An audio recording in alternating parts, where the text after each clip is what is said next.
Bugun men sizga juda muhim mavzuni tushuntirib beraman. Qoidalar o'zgaryapti, tekshiruvlar kuchaymoqda. Hujjatlarda kichkina xato bo'lsa ham odam katta muammoga tushib qolishi mumkin. Bu ma'lumot chet elda ishlayotgan, ishlashni reja qilayotgan, oilasini olib kelgan, patent, ro'yxat, migratsiya kartasi, sug'urta yoki ish shartnomasi bilan yurgan har bir odamga tegishli. Menda hammasi joyida deb o'ylab yurishingiz mumkin, lekin bitta sana o'tib ketgan. Bitta manzil noto'g'ri ko'rsatilgan, bitta to'lov kechikkan bo'lsa, keyin jarima, bazaga tushish, kirishga taqiq yoki ish joyida muammo paydo bo'lishi mumkin. Shuning uchun videoni oxirigacha ko'ring. Men sizga oldin qanday edi? Hozir nima o'zgaryapti? Kim xavotir olishi kerak? Kimda xavf kamroq? Qaysi joylarda odamlar ko'p xato qiladi va bugunoq nimalarni tekshirish kerakligini aniq qilib aytaman. Kanalga hoziroq obuna bo'ling, videoga like bosing. Chunki bunday ma'lumot bir kun kech eshitilsa ham odamga qimmatga tushishi mumkin. Avval ko'pchilik hujjat masalasiga oddiy qarardi. Mamlakatga kirdim, migratsiya kartasini oldim, ro'yxatga qo'yildim, patent qildim yoki ishga joylashdim. Bo'ldi deb o'ylardi.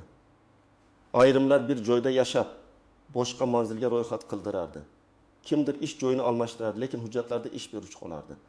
Kimdir patent to'lovini 1-2 kun kechiktirardi. Keyin hech narsa bo'lmaydi deb yurardi. Yana kimdir sug'urtasi tugaganini bilmasdi. Tibbiy ko'rik sanasi o'tib ketganini sezmasdi. Pasport muddati yaqinlashganini oxirgi paytda eslardi. Oldin ayrim joylarda bu xatolar darrov ko'rinmasdi. Tekshiruv kamroq bo'lardi. Bazalar bir-biri bilan to'liq bog'lanmagan bo'lishi mumkin edi. Ish beruvchi ham har bir hujjatni chuqur tekshirmasdi. Lekin hozir vaziyat boshqacha. Raqamli nazorat kuchaymoqda. Bank, soliq, migratsiya, ish beruvchi, sug'urta, tibbiyot va ro'yxat ma'lumotlari bir-biriga ko'proq bog'lanmoqda. Demak, sizning hujjatingizdagi xato faqat qog'ozda qolib ketmaydi. U tizimda ham ko'rinishi mumkin. Men ko'p odamlar bilan gaplashganimda eng katta xatoni ko'raman. Odam o'z hujjatini o'zi tekshirmaydi. U tanishiga ishonadi, ish beruvchiga ishonadi, hujjat qilib beraman degan vositachiga ishonadi. Lekin oxirida javobgarlik baribir o'sha odamning o'zida qoladi. Masalan, ro'yxatni kimdir qilib berdi, lekin manzil haqiqiy emas. Patentni kimdir to'ladi, lekin to'lov rekviziti noto'g'ri. Sug'urta polisda ism yoki tug'ilgan sana xato yozilgan. Ish shartnomasi bor, lekin migratsiya organiga vaqtida xabar berilmagan. Bularning hammasi oddiy ko'rinadi, lekin oqibati og'ir bo'lishi mumkin. Asosiy o'zgarish shundaki, endi qog'oz bor degani har doim hammasi to'g'ri degani emas. Hujjatning haqiqiyligi, muddati, ma'lumotlarning mosligi va tizimda ko'rinishi muhim bo'lib bormoqda. Masalan, sizda ro'yxat varaqasi bo'lishi mumkin, lekin u haqiqiy bazada ko'rinmasa yoki manzildagi uy egasi buni tasdiqlamasa, tekshiruvda muammo chiqadi. Sizda patent bo'lishi mumkin, lekin to'lov muddati uzilib qolgan bo'lsa, patent amalda kuchini yo'qotgan hisoblanishi mumkin. Sizda ish shartnomasi bo'lishi mumkin, lekin shartnomada ko'rsatilgan lavozim, hudud yoki ish beruvchi real holatga mos kelmasa, savollar paydo bo'ladi. Yana bir muhim o'zgarish, qoidalar faqat ishchilarga emas, oilasi bilan yashayotganlarga ham ta'sir qiladi. Masalan, odam o'zi hujjatlarini to'g'ri qilib yuradi, lekin xotini yoki farzandining ro'yxati o'tib ketgan bo'ladi. Bola maktabga borgan, lekin uning migratsiya muddati, tibbiy hujjati yoki yashash manzili yangilanmagan bo'lishi mumkin. Tekshiruv faqat ish joyida emas, uy manzilida, yo'lda, bankda, klinikada yoki davlat xizmatlari bilan bog'liq jarayonlarda ham chiqishi mumkin. Men buni qo'rqitish uchun aytmayapman. Men buni siz oldindan tayyor bo'lishingiz uchun aytyapman. Chunki hujjat masalasida eng yaxshi himoya bu oldindan tekshirish. Muammo chiqqandan keyin yugurish, advokat izlash, jarima to'lash, ishni tashlab yurish, hujjatni qayta tiklash ancha qiyin. Bugun 30 daqiqa vaqt ajratib tekshirgan narsangiz ertaga bir oy sarson bo'lishidan saqlab qolishi mumkin. Birinchi navbatda yaqinda manzili o'zgartirganlar e'tibor berish kerak. Masalan, siz avval bir yotoqxonada turdingiz, keyin kvartiraga ko'chdingiz. Ko'pchilik shunday vaziyatda eski ro'yxat bilan yuraveradi. Muddati bor-ku deydi. Lekin ro'yxat faqat muddat emas, u aniq manzil bilan bog'liq. Agar siz boshqa joyda yashasangiz, eski manzil hujjatdagi real holatga mos kelmaydi. Tekshiruvda qayerda yashaysiz deb so'rashsa, siz aytgan manzil bilan hujjatdagi manzil farq qilsa, bu shubha uyg'otadi. Ikkinchi guruh, ish joyini almashtirganlar. Masalan, Akmal ismli yigit qurilishda ishlagan, patentini o'sha hududda qilgan, keyin omborga ishga o'tgan. Ish haqi yaxshi, sharoit yaxshi, lekin hujjatlari yangilanmagan. ish beruvchi bilan rasmiy shartnoma yo'q yoki eski shartnoma qolgan. Tekshiruv kelganda Akmal men ishlayapman, pulimni olyapman deb aytadi. Lekin hujjatda ish beruvchi boshqa, manzil boshqa, faoliyat boshqa. Bunday vaziyatda ishchiga ham, ish beruvchiga ham savol tug'iladi. Uchinchi guruh patent yoki ruxsat to'lovini o'zi emas, boshqalarga topshiradiganlar. Men ko'p ko'rgan holat, odam har oy 5000 yoki 7000 rubl yoki o'z hududidagi belgilangan summani tanishiga beradi. To'lab qo'y deydi. Tanish to'laydi, lekin chekni bermaydi. Yoki bir oy to'laydi, bir oy unutadi. Yoki rekvizitda bitta raqam xato ketadi. Natijada odam o'zi bilmagan holda muddatni uzib qo'yadi. Shuning uchun har bir to'lov bo'yicha chek, sana, summa va rekvizitni saqlash kerak. Telefon galereyasida rasm qilib qo'ying, alohida papka oching, qog'oz chek bo'lsa yo'qotmang. 4-guruh hujjatlarni vositachi orqali qilganlar. Men hamma vositachilar yomon demayman, lekin hujjat sohasida firibgarlik juda ko'p. Odamga chiroyli qog'oz berishadi, muhrga o'xshagan narsa qo'yishadi, lekin bazada yo'q. Ba'zan ro'yxat haqiqiy bo'ladi, lekin manzil egasi sizni tanimaydi. Ba'zan sug'urta polisining raqami bor, lekin kompaniya bazasida faol emas. Shuning uchun qo'limda qog'oz bor bilan cheklanmasdan. Iloji boricha rasmiy manbadan tekshirtirish kerak. 5-guruh pasport muddati tugashiga yaqin bo'lganlar. Agar pasportingiz muddati 6 oy, 3 oy, ba'zan undan ham kam bo'lgan bo'lsa, bu boshqa hujjatlarga ta'sir qiladi. Ish shartnomasi, patent, ro'yxat, bank xizmatlari, aviachipta chegaradan o'tish va konsullikdagi amaliyotlarda pasport muddati muhim. Hali 2 oy bor deb yurmang. Chet elda pasportni yangilash vaqt oladi, navbat bo'ladi. Qo'shimchalar kerak bo'ladi. Oxirgi haftaga qoldirgan odam ko'pincha shoshilib xato qiladi. Agar sizning pasportingiz yaroqli, migratsiya kartangiz to'g'ri to'ldirilgan, ro'yxatingiz real yashayotgan manzilingizga qilingan, patent yoki ish ruxsatingiz muddati uzilmagan, to'lov cheklaringiz saqlangan, ish beruvchingiz bilan rasmiy shartnomangiz bor va ma'lumotlar bir-biriga mos bo'lsa, sizda xavf ancha kam. Lekin bu umuman tekshirmasa ham bo'ladi degani emas. Hujjatlar tirik narsa emas, o'zi yangilanmaydi. Muddat keladi, vaziyat o'zgaradi, ish joyi o'zgaradi, manzil o'zgaradi, oilaviy holat o'zgaradi. Shuning uchun tartibli odam ham kamida oyga bir marta o'z papkasini ko'rib chiqishi kerak. Masalan, sizda barcha hujjatlar joyida. Lekin bank kartangiz boshqa pasport ma'lumoti bilan ochilgan, keyin siz pasportni almashtirgansiz. Bankda ma'lumot yangilanmagan. Keyin pul o'tkazmasi kelganda yoki kartadan foydalanishda savol paydo bo'ladi. Yoki siz sug'urta polisini olgansiz, lekin familiyangizda bitta harf noto'g'ri yozilgan, oddiy ko'rinadi. Lekin klinikaga borganda bu sizniki emas deyishlari mumkin. Demak, xavotir kam bo'lsa ham tekshiruv shart. Birinchi misol, Sardor ismli yigit To'xoni kunga kelgan. U birinchi haftada ro'yxatga qo'yilgan, keyin ish topgan. Patent qilishni boshlagan, lekin tibbiy ko'rikni kechiktirgan. U 1-2 kun farqi yo'q deb o'ylagan. Natijada hujjat topshirish muddati cho'zilgan, migratsiya muddati tugashiga yaqin qolgan. Oxirida u shoshilib ortiqcha pul to'lab ish kunlarini yo'qotib stressga tushgan. Agar u kelgan kundan boshlab kalendar qilib, qaysi kuni nima qilishini belgilaganida muammo bo'lmasdi. Ikkinchi misol, Dilnoza oilasi bilan kelgan. O'zi ishlaydi, hujjatlari joyida. Lekin farzandining ro'yxati 1 oy oldin tugagan. Chunki u bolaning hujjatini meniki bilan birga yuradi deb o'ylagan. Bu katta xato. Har bir odam alohida shaxs, hatto bola bo'lsa ham uning hujjati, muddati va ro'yxati alohida tekshiriladi.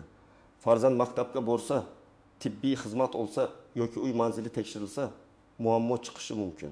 3-misol, Javlon ish joyini o'zgartirgan. Avval kafeda ishlagan, keyin yetkazib berish xizmatiga o'tgan. Daromadi oshgan, lekin shartnomani yangilamagan. Unga keyin qilamiz deyishgan. 1 oy, 2 oy o'tgan. Tekshiruv paytida u rasmiy hujjat ko'rsata olmagan. Ish beruvchi u bizda vaqtincha edi deb chetga chiqqan. Javlon esa ham ishidan, ham vaqtida rasmiylashtirilmagan davr bo'yicha muammoga duch kelgan. Shuning uchun ishga kirgan kuningizdan shartnoma masalasini yozma ravishda talab qiling. 4-misol, nodir patent to'lovini har oy 10 sanasigacha to'lash kerak edi. 1 oy 10 sana kuni to'ladi. U 1 kun kechikdim. Hech narsa bo'lmaydi, dedi. Lekin ayrim qoidalarga ko'ra, to'lov muddatining uzilishi patentning kuchiga ta'sir qilishi mumkin. Keyin u yangidan hujjat qilishga majbur bo'ldi. Bu yerda asosiy dars, to'lovni oxirgi kunga qoldirmang. Kamida 3 kun oldin to'lang. Chekni saqlang. Bank ilovasidagi to'lov tarixini ham skrinshot qiling. Birinchi nozik joy, hudud masalasi. Ba'zi ruxsatlar. Patentlar yoki ro'yxatlar aniq hududga bog'liq bo'lishi mumkin. Siz bir viloyatda hujjat qilib, boshqa viloyatda ishlayotgan bo'lsangiz, bu muammo tug'diradi. Mamlakat bitta-ku deb o'ylamang. Qoidalarda hudud subyekt. Manzil degan tushunchalar bo'lsa, ular juda muhim. Masalan, hujjat Moskvaga qilingan bo'lsa, siz boshqa hududda ishlasangiz, tekshiruvda savol tug'ilishi mumkin. Har doim hujjatingiz qaysi hududda amal qilishini aniqlang. Ikkinchi nozik joy, ism familiya yozilishi. O'zbek ismlarini chet tilida har xil yozishadi. O'tkir, o'tkir, g'ulom, g'ulom, sho'xruh. Agar pasportda bir xil, sug'urtada boshqa xil. Shartnomada 3-xil yozilsa, tizim sizni bitta odam deb topmasligi mumkin. Shuning uchun barcha hujjatlarda ism, familiya, otasining ismi, tug'ilgan sana va pasport raqami pasportdagidek bo'lishi kerak. Bitta harf xato bo'lsa ham tuzatishni so'rang. 3-nozik joy, manzil egasining roziligi. Ba'zi odamlar ro'yxatga qo'yilgan uyini umuman ko'rmagan bo'ladi. Bu xavfli. Agar tekshiruvda uy egasi men bunday odamni tanimayman desa, hujjatingizga shubha tushadi. Eng to'g'ri yo'l real yashayotgan joyingizda rasmiy ro'yxatga turish. Agar kvartirani ijaraga olgan bo'lsangiz, ijara shartnomasini qilishga harakat qiling. Hech bo'lmasa uy egasi bilan yozishmalar, to'lov dalillari, manzil bo'yicha tasdiqlarni saqlang. 4-nozik joy, eski jarimalar va taqiqlar. Odam ba'zan jarima borligini bilmaydi. Yo'l harakati, migratsiya muddati, ma'muriy qoidabuzarlik yoki sud qarori bo'yicha ma'lumotlar keng chegarada. Hujjat topshirishda yoki ishga kirishda chiqib qoladi.